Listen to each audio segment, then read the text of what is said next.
Dear students, Durga tutorial के online classes में आपका स्वागत है। आज हम आपको पढ़ाने जा रहे हैं 10th क्लास मैथमेटिक्स का चैप्टर 3 दो चर वाले रैखिक समीकरण का पार्ट 6। आज हम आपको बताएंगे कि समीकरणों का व्यवहारिक उपयोग क्या होता है, यानी कि जो समीकरण वर्ड के रूप में दिए रहते हैं उनको आप कैसे हल करेंगे। तो आइए एक प्रश्न के साथ आज की पढ़ाई की शुरुआत करते हैं। आप स्क्रीन के ऊपर जो प्रश्न देख रहे हैं उसको गौर से समझने का प्रयास कीजिए। अगर आप प्रश्न को ठीक से समझ लेंगे तो आप निश्चित रूप से बहुत आसानी से समीकरण बना लेंगे। देखिए, एक भाड़े के पुस्तकालय का प्रथम 3 दिनों का एक निश्चित किराया है और उसके बाद प्रत्येक दिन के लिए एक अतिरिक्त किराया है। यहाँ दो बातें हैं, निश्चित किराया और प्रत्येक दिन का अतिरिक्त किराया। तो यहाँ पर हम मान लेंगे कि नियत किराया या निश्चित किराया 100 रुपया है और प्रत्येक दिन का अतिरिक्त किराया y रुपया है। अब सवाल में आपको ये बताया गया है कि सारिका अगर 7 दिनों तक पुस्तक रखती है तो वह 27 रुपया किराया चुकाती है। तो 3 दिन तो नियत हो गया, 4 दिन अतिरिक्त तो किराया दी। तो समीकरण कैसा बनेगा? ये हो गया आपका नियत किराया x और 4 दिन का अतिरिक्त किराया हो गया 4y।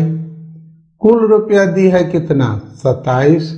ये आपका एक समीकरण तैयार हो गया। उसी तरह से सुशी 21 रुपया 5 दिन का किराया देती है। यहाँ भी 3 दिन का किराया हो गया 100 रुपया और 2 दिन का किराया हो गया 2 गुना y यानी 2y। कुल किराया देती है 21 रुपया। आपको 2 समीकरण तैयार हो गए। अब आप ध्यान दीजिए कि समीकरण तो आप एक ही तरीके से सेट करेंगे। अब इसको हल करने के लिए हमने आपको 3 तरह का बीजगणितीय विधि सिखाया है, प्रतिस्थापन विधि, विलोपन विधि और वज्र गुणन विधि। मैं इस लेक्चर में तीनों विधियों का प्रयोग करके किसी सवाल में विलोपन विधि का, किसी में प्रतिस्थापन विधि का, किसी में वज्र गुणन विधि का प्रयोग करके आपको, ताकि वो विधियां फिर से याद आ जाए।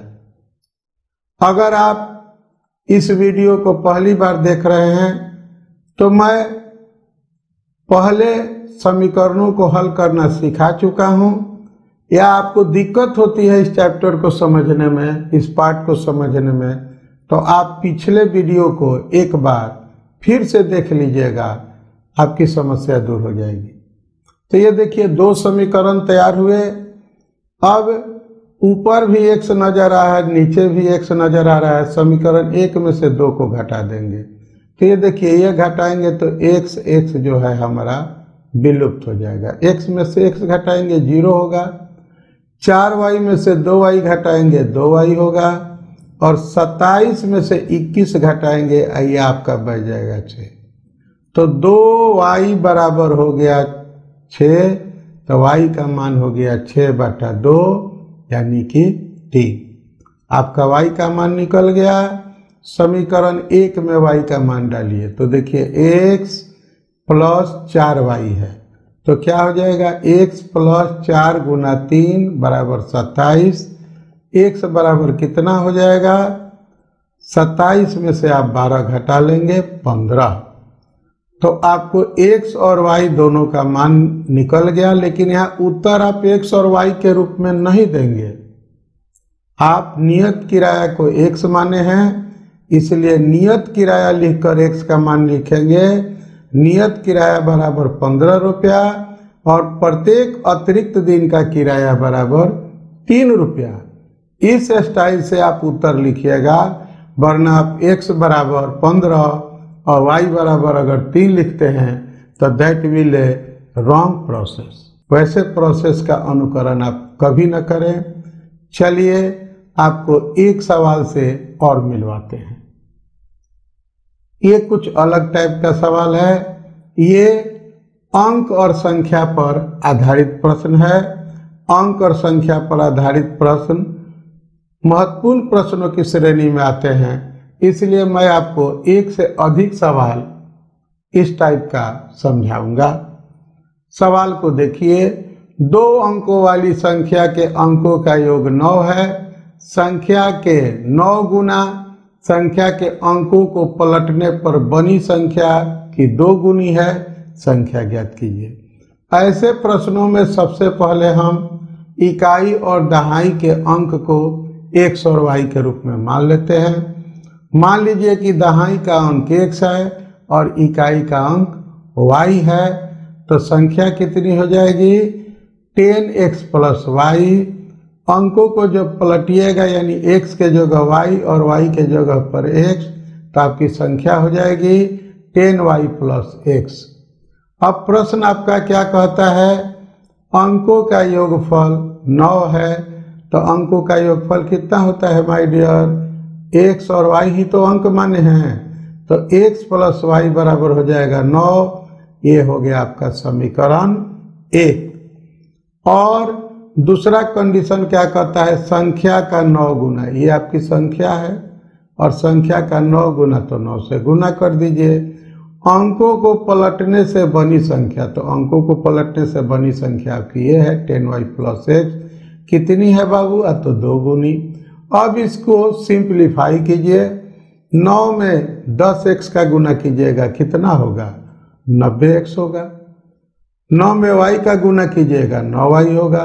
तो 90x जोड़ 9y, उसी तरह से उस तरफ गुना करेंगे तो 20y जोड़ 2x। अब 90 में से 2 घटाएंगे 88 होगा, और आपको 20 में से 9 घटाएंगे 11 होगा। समीकरण का रूप कैसा हो जाएगा? 88x बराबर 11। 11 से भाग दे दीजिए दोनों ओर, 8x बराबर y। यह समीकरण हो गया 2। अब आप प्रतिस्थापन विधि का सहारा लीजिए। समीकरण 1 में आप 2 से y का मान डाल दीजिए, तो ये हो गया आपको देखिए 8x का मान है y, तो हम क्या करेंगे? x और y के जगह पर रख देंगे। ये देखिए ये x और y के जगह पर रख देंगे 8x। ये देखिए y का मान क्या है? 8x बराबर हो जाएगा 9। 9x बराबर 9, x बराबर हो जाएगा आपको 1। अब आप इस समीकरण में ध्यान दीजिए, y बराबर क्या है? 8x है, तो आपका y बराबर कितना हो जाएगा? 8 गुना 1 8।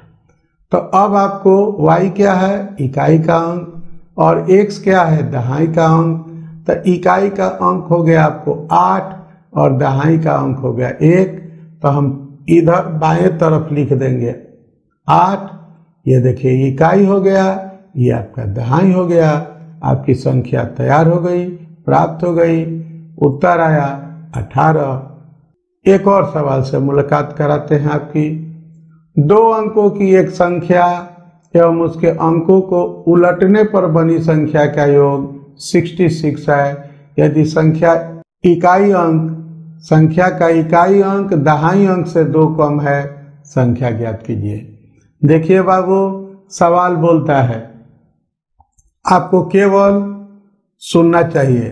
पूछोगे सवाल को, कोई मुंह होता है क्या कि वो बोलता है? तो सवाल अपनी लिखावट के आधार पर बोलता है।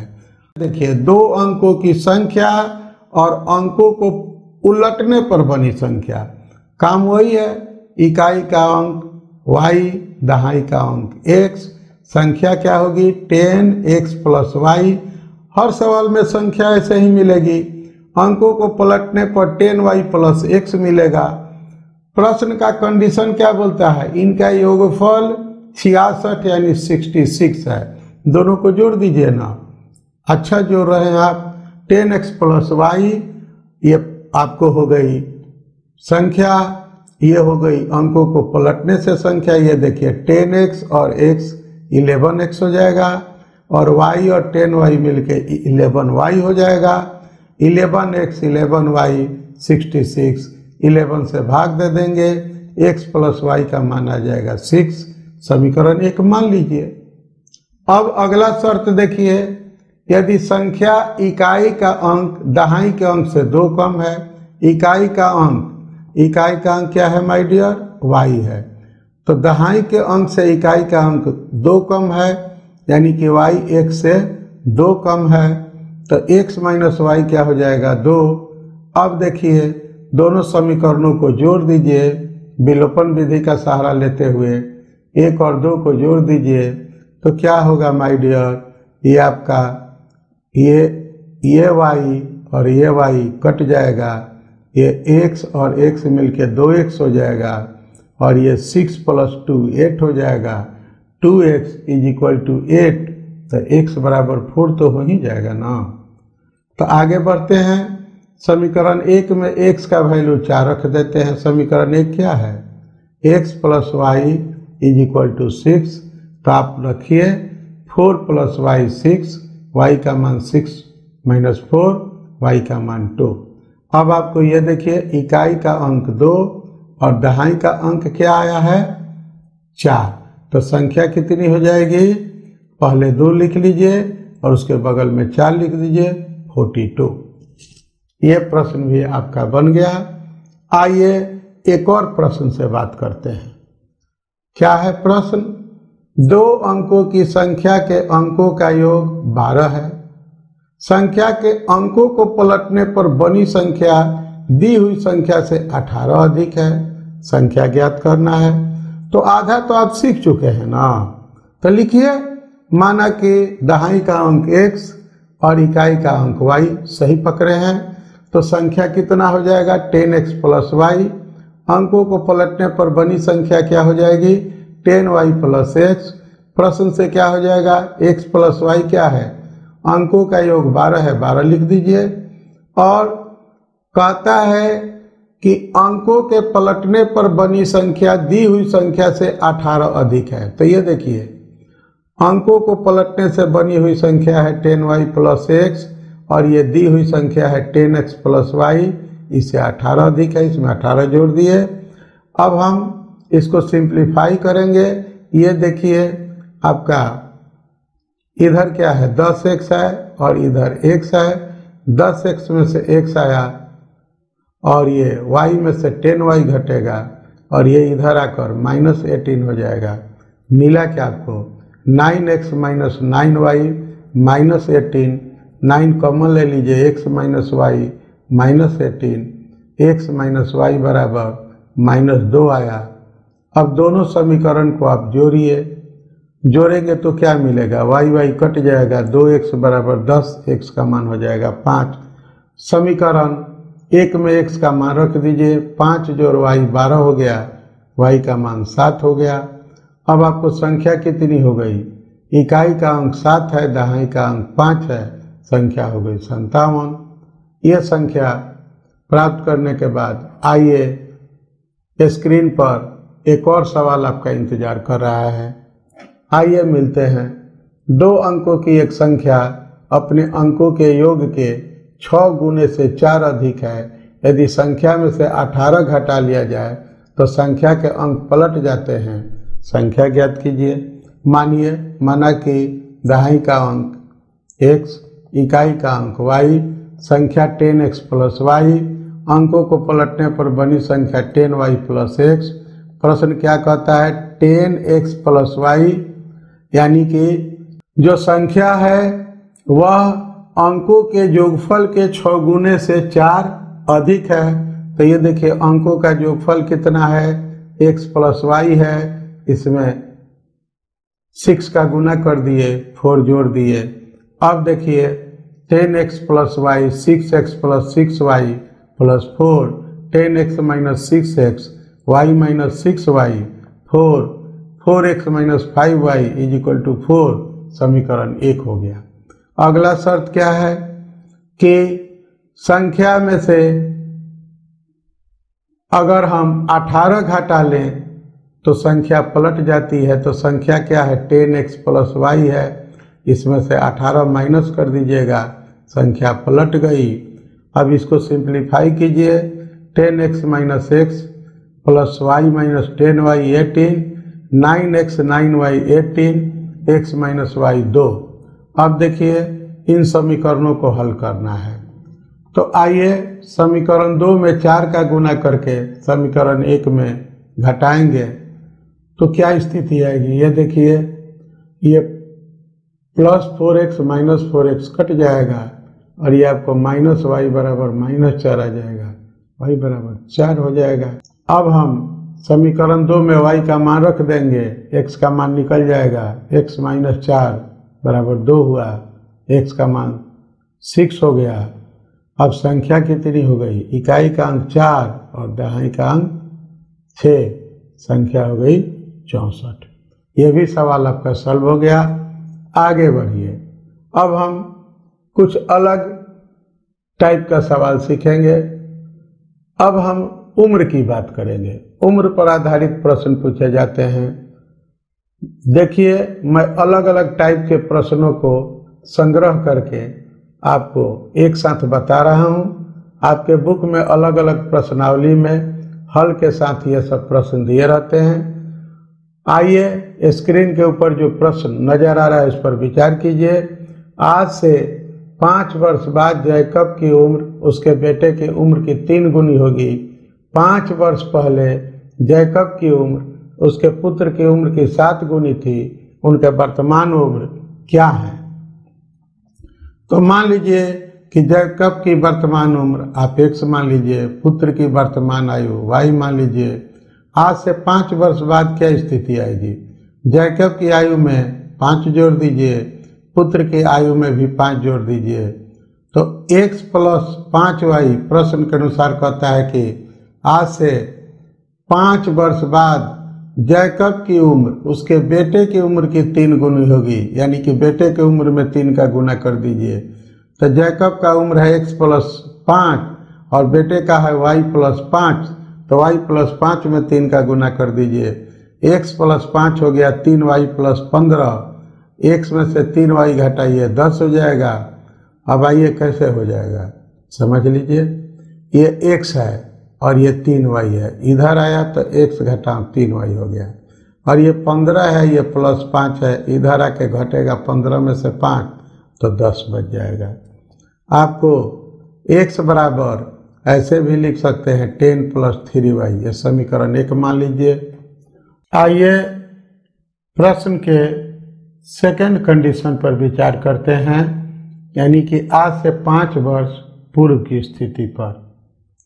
तो जैकब की आयु कितनी हो जाएगी? वर्तमान में अगर x है तो 5 साल पहले कितनी होगी? x माइनस 5 होगी। पुत्र की कितनी होगी? y है वर्तमान, तो उसमें 5 माइनस होगा।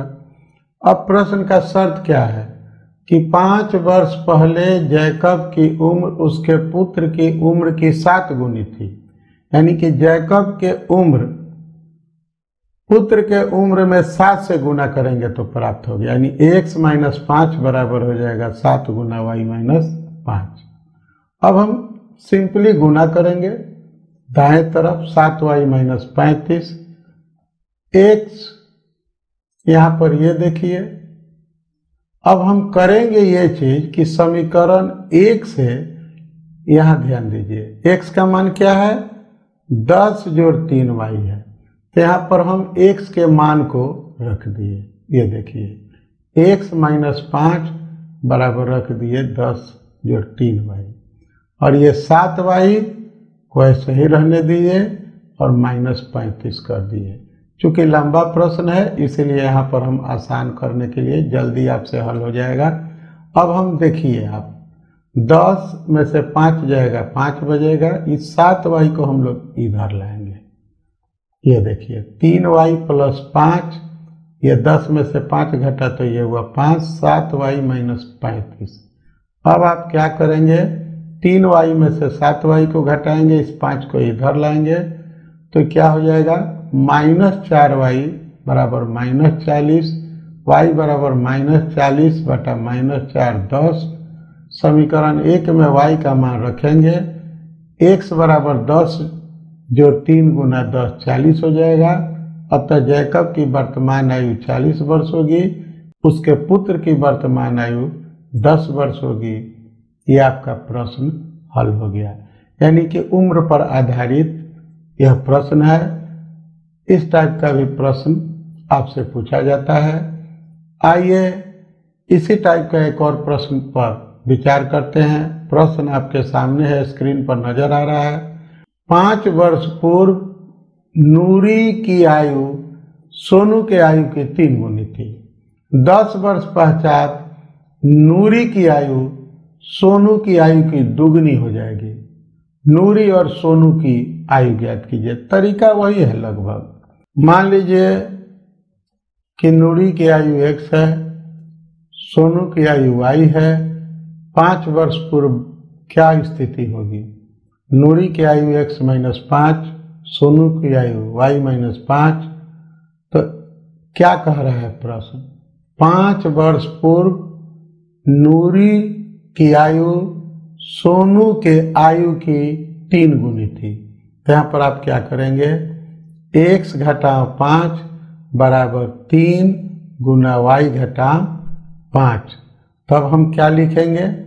x - 5 बराबर 3y घटाव 15। ये हमारा हो जाएगा x घटाव 3y -15 जोड़ 5। तो हमारा x बराबर हो गया x घटाव 3y बराबर -10। 10 वर्ष पश्चात क्या स्थिति होगी? नूरी की आयु x + 10, सोनू की आयु y + 10। x + 10 बराबर हो जाएगा 2 गुना y + 10। x + 10 बराबर 2y + 20। अब हम x + 10 2y + 20 में x - 2y, y को इधर लाए, 10 को उधर ले गए। x घटाव 2y बराबर 10 समीकरण 2 हो गया।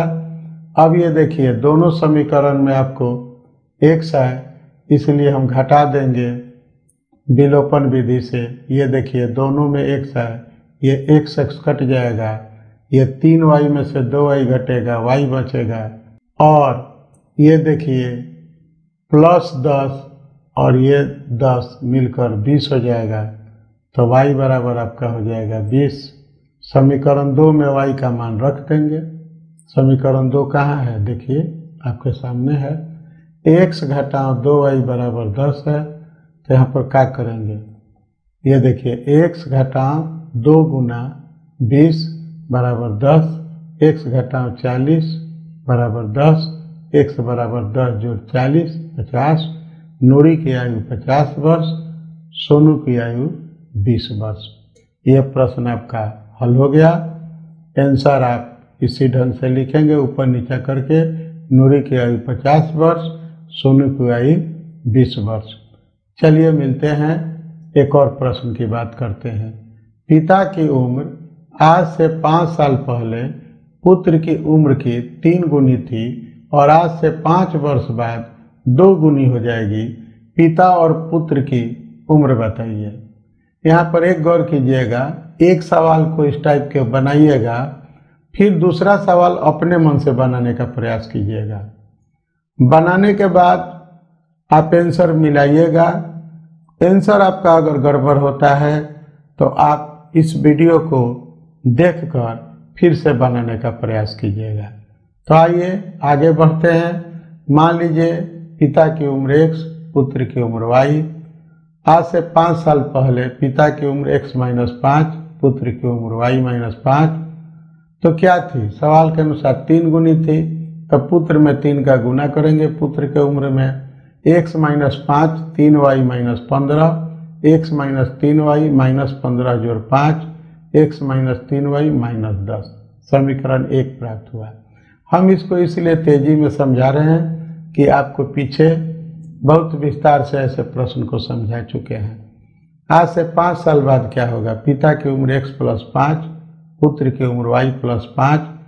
अगला कंडीशन कहता है कि 5 वर्ष बाद पिता की उम्र पुत्र की उम्र की दुगनी हो जाएगी। तो x + 5 यानी पिता की उम्र में पिता की उम्र को बराबर करेंगे पुत्र के उम्र के दुगुना से, तो x + 5 बराबर हो जाएगा 2 और कोष्ठ में हो गया y + 5, तो x + 5 2y + 10, यह आपको x - 2y 10 - 5 x - 2y बराबर 5। समीकरण 2 में से 1 को घटाने पर x - 2y बराबर 5 और x - 3y बराबर 10 है। जब घटाएंगे तो ये देखिए चिन्ह बदल देते हैं, ये x लुप्त हो जाएगा, +3y में से 2y घटा y और ये 5 और 10 मिलकर हो गया 15, y का मान हो गया 15। समीकरण 2 में y का मान डाल दिए, x घटा 2 गुना 15 5 हो गया, x घटा 30 5, x बराबर 5 जोड़ 30 35। पिता की उम्र 35 वर्ष, पुत्र की उम्र 15 वर्ष। यह भी सवाल आपका हल हो गया। आगे बढ़ते हैं। अब एक और नए तरह का प्रश्न लेते हैं। दो समपूरक कोणों में बड़ा कोण छोटे कोण से 18 डिग्री बड़ा है, उन कोणों को ज्ञात कीजिए। देखिए सवाल में कोई दम नहीं है। यहाँ पर अगर आपको समपूरक कोण का मतलब पता नहीं है तो ये गारंटी है ये सवाल आपको समझ में नहीं आएगा, आपसे नहीं बनेगा। तो मैं थोड़ा सा जानकारी दे दूं कि अगर दो कोणों का योगफल 180 डिग्री होता है तो उन्हें समपूरक कोण कहते हैं। 9th क्लास के मैथमेटिक्स में आप समपूरक कोण की परिभाषा पढ़े होंगे, हम उम्मीद करते हैं, लेकिन आपकी याददाश्त ताज़ा करने के लिए हमने बता दिया। आगे बढ़िए। तो बड़ा कोण मान लीजिए कि x है, छोटा कोण y है। दोनों का पहले देखिए सवाल का कंडीशन कहता है कि बड़ा कोण छोटे कोण से 18 डिग्री है, यानी कि बड़ा कोण बराबर हो जाएगा छोटा कोण + 18 डिग्री, यानी x बराबर y + 18, x - y बराबर 18 समीकरण 1। और दोनों का योगफल कहिएगा ये कहाँ से लाए, तो समपूरक कोण की परिभाषा से लाए। हमने आपको बताया कि दो कोणों का योगफल 180 डिग्री हो तो उन्हें समपूरक कहते हैं। तो यहाँ x + y बराबर 180 डिग्री हो जाएगा। बहुत आसान नजर आ रहा है, विलोपन विधि से दोनों को जोड़ देंगे। आप ठीक सोच रहे हैं। तो 1 और 2 को जोड़ेंगे तो y कट गया है, 2x बराबर 198 हो गया, x का मान 99 हो गया। समीकरण 2 में x का मान डाल दीजिए, तो x प्लस यानी x का मान क्या है, x + y 180 डिग्री है ना, तो x का मान 99 रखिए, प्लस y कीजिए 180, तो y का मान 180 में से 99 घटा लीजिए, 81 हो गया। तो बड़ा कोण हो गया 99 डिग्री, छोटा कोण हो गया 81 डिग्री। आगे बढ़िए, एक और सवाल पर विचार कीजिए। यह सवाल कुछ फिर अलग टाइप का है। 5 संतरे और 3 सेबों का मूल्य 35 रुपया, 2 संतरे और 4 सेबों का मूल्य 28 रुपया, 1 संतरे और 1 सेब का मूल्य ज्ञात कीजिए। तो मान लीजिए 1 संतरा का मूल्य 100 रुपया, 1 सेब का मूल्य y रुपया, तो 5 संतरा मतलब 5x और 3 सेब मतलब 3y। मूल्य कितना है कुल 35। फिर 2 संतरा है तो 2x, 4 सेब है 4y 28। यहाँ पर आप दोनों समीकरणों को हल करेंगे तो ये देखिए x + 2y बराबर हो गया 14। यहाँ पर देखिए यहाँ 2x है, 4y 28 है, 2 से भाग दे देंगे, x + 2y 14, तो x बराबर हो जाएगा 14 घटा 2y।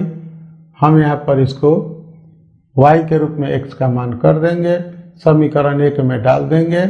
तो देखिए 5 गुना 14 घटा 2y जो 3y 35, 14 में 5 का गुना करेंगे 70, 2 में 5 का गुना करेंगे 10, तो 70 घटा 10y जो 3y 35 माइनस 7y, 35 घटाओ 70 माइनस 7y बराबर -35, y बराबर -35 बटा -7 यानी कि 5।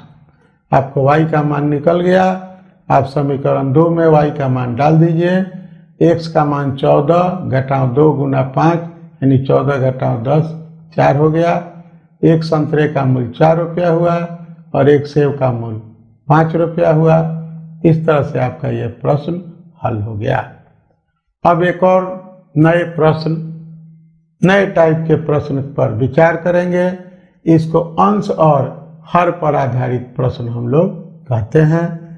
जैसे संख्या पर आधारित प्रश्न होते हैं वैसे ही भिन्न पर आधारित प्रश्न होते हैं। तो कोई भिन्न का अंश और हर दो हिस्सा होता है। मान लीजिए कि यहाँ पर भिन्न जो है x बटा y है, कोई भी भिन्न है पहले उसको x बटा y मानते हैं। शर्त क्या कहता है कि भिन्न के अंश और हर दोनों में एक जोड़ने पर वह भिन्न 4/5 हो जाता है। तो अंश में एक जोड़ेंगे x + 1 होगा, हर में 1 जोड़ेंगे y + 1 होगा, 4/5 हो गया। अब देखिए यहाँ पर ये जो है तिरछा तिरछी गुना करते हैं, यानी कि इसमें 5 का और इसमें 4 का। इस तरह के प्रश्न आप 8वां क्लास में बनाए होंगे। तो ये देखिए 5 गुना x + 1 बराबर 4 गुना y + x क्या हो गया, 5x + 5 4y + 4, 5x घटाओ 4y 4 घटाओ 5, 5x घटाओ 4y -1। अब आइए प्रश्न के दूसरे शर्त पर विचार करते हैं। क्या कहता है कि अंश और हर दोनों में से 5 घटाने पर भिन्न 1/2 हो जाता है। वैसे ही जैसे ऊपर स्टेप किए हैं, ये देखिए ये 2 है ना, इससे ऊपर वाले से गुना कर दीजिए। ये 1 है, ये नीचे वाले से गुना कर दीजिए। क्या मिला आपको, 2x घटाओ 10 y - 5, 2x - y - 5 जोड़ 10, तो 2x - y बराबर 5। समीकरण 2 में 4 से गुना करने पर और समीकरण 1 से घटाने पर आप विलोपन विधि जानते हैं। ये देखिए 5x में से 8x - 3x, ये y वैनिश हो जाएगा, विलुप्त हो जाएगा। आपको x का मान फाइनली हो गया 7। समीकरण 2 में 7 रख दीजिए। 2 गुना 7 घटाओ y 5, 14 घटाओ y 5, y बराबर 9 हो गया। तो आपका भिन्न हो जाएगा x बटा y बराबर 7/9। अब हम आगे बढ़ते हैं और दूसरे सवाल पर विचार करते हैं। प्रश्न की ओर ध्यान दीजिए। स्क्रीन पर आपको प्रश्न नजर आ रहा है। किसी भिन्न के अंश और हर का योग 12 है। तो सबसे पहले आप मान लीजिए कि भिन्न क्या है, x बटा y है। अंश क्या होगा x और हर क्या होगा y। दोनों का योगफल क्या है 12। समीकरण 1 बन गया। यदि हर को 3 बढ़ा दिया जाए तो भिन्न 1/2 बन जाता है। तो ये देखिए हर को 3 बढ़ाएंगे तो क्या हो जाएगा, y जोड़ 3 हो जाएगा। ऊपर हो गया आपको x रह जाएगा जो कहते हो। तो x बटा y जोड़ 3 बराबर हो जाएगा 1/2। इस 2 से गुना कर देंगे, 2x बराबर y + 3, 2x - y बराबर 3। आप देख रहे हैं यहाँ भी प्लस है, यहाँ भी प्लस है। समीकरण 1 और 2 को हम लोग जोड़ देंगे, हमारा ये y कट जाएगा, बचा क्या 2x 3x, 3x बराबर हो गया आपको 15। अब 3x बराबर 15 हो गया तो x का मान आपको 15/3 5 हो जाएगा। समीकरण 1 में x का मान रख देंगे, 5 जोड़ y बराबर 5 जोड़ y बराबर 12, तो y बराबर 12 घटाओ 5, y बराबर 7। भिन्न क्या मिला 5/7, ये आपका आंसर हो गया। एक और सवाल लीजिए। एक ऐसा भिन्न जिसके अंश से 2 घटाने और हर में 3 जोड़ने पर वह 1/4 हो जाता है।